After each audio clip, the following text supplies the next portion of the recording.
This is TOS Television, your digital-first Pan-African news network. I am Merciful Ajinamo, and you are watching Africa Now.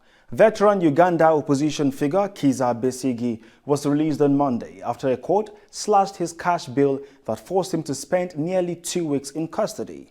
His lawyer and an aide confirmed that Kizza Besigye had been charged on May 25th with inciting violence after being detained a day earlier in the capital Kampala as he rallied supporters to protest against soaring commodity prices. On Monday, a judge slashed the bail money to just 3 million shillings, which Besigye paid.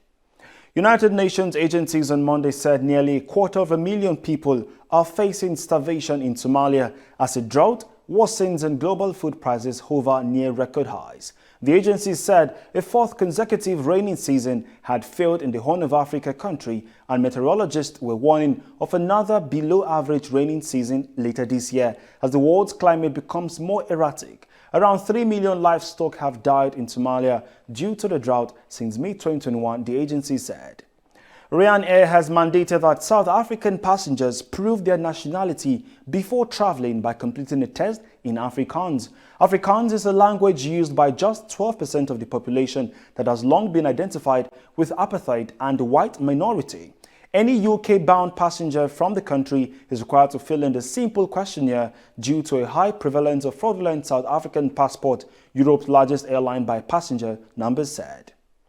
In Mali, military leader Colonel Assimi Goïta on Monday signed a decree which proposes the restoration of civilian rule in Mali in 2 years. This is coming after an August 2020 coup and a failure to meet an earlier deadline for elections that led to crippling sanctions. The decree was read out on state television on Monday, saying that the duration of the transition is fixed at 24 months from March 26, 2022. The South African government has said law enforcement authorities in the United Arab Emirates have arrested 2 brothers from the wealthy Gupta family. Rajesh Gupta and Atul Gupta of the Gupta family are accused in South Africa of profiting from their close links with former President Jacob Zuma and exerting unfair influence. Their arrest comes almost a year after Interpol issued a red notice in July last year. This is your digital-first Pan-African news network, TOS Television. You're watching Africa Now. More coming your way after the break. To stay.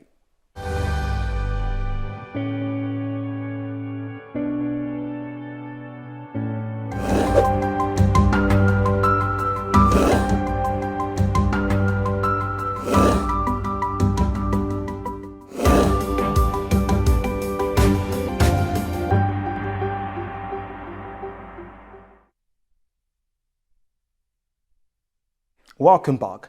The Codeco rebel group, one of the deadliest militia groups operating in eastern DR Congo, says it is ending its insurgency after peace talks with the government, the army has announced. Recall that last month's slaughter of around 50 civilians in a mining area was attributed to the rebels.